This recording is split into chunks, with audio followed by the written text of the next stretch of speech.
ये सूर्य वंश और चंद्र वंश उत्पन्न कहां से हुआ, इससे भी शिक्षा हम ले।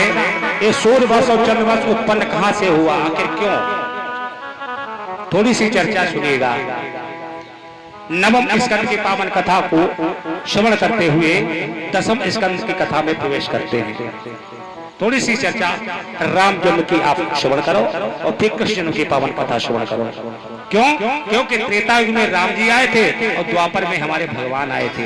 ये सूर्यवंश की पावन कथा नवम स्कंद की सुनिए और उसके बाद दसम स्कंद की पावन कथा का आनंद लीजिएगा। एक बार की बात है भैया, महाराज दशरथ को बहुत बड़ा दुख हुआ। देखो इस संसार में हर इंसान दुखी है भैया, कोई सुखी नहीं है। अगर कोई व्यक्ति ये कहे कि हम सुखी हैं तो ऐसा संभव है। संतति के बिन को दुखी, बहु संतति काहू को है दुखकारी। नारी की चाह में को दुखी और को दुखी घर नारी अनारी। काया से कष्ट से को दुखी, बहुमाया से हीन सहे दुख भारी।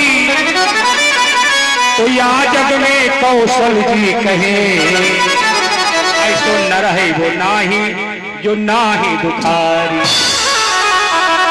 ये भैया कोई संतान के बिना दुखी है कि हमारे संतान नहीं है, परम बाबा के पास में जाता है, माता रानी से निवेदन करता है, हे परम बाबा हमारी तुम लियो, हमारे कोई संतान नहीं, मैं लड़का पैदा हो जाए, लड़की नहीं कुछ भी मिले।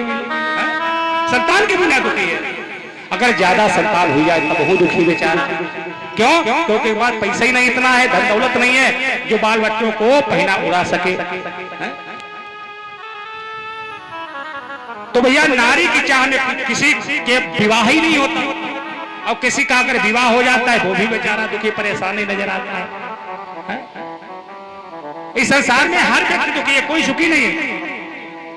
और भैया सबसे बड़ा सुख है कहाँ? सबसे बड़ा सुख कौन है? प्रथम सुखी निरोगी काया। सबसे बड़ा सुख है हमारे शरीर में कोई रोग न हो, वो सबसे बड़ा सुख है। दूसरा सुख हो घर में माया, घर में धन दौलत हो तो सबसे बड़ा सुख है।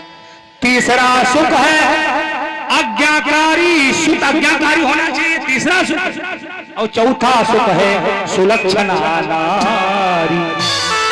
चौथा सुख जो है सुंदर गुणों वाली नारी होनी चाहिए, ये चौथा सुख बताया गया है। अब ये चारों सुख हर इंसान को नहीं मिल पाते हैं, कहीं न कहीं किसी प्रकार से कमी ही रहती है। तो भैया उसी प्रकार से आज महाराज दशरथ भी बड़े दुखी हैं। एक बार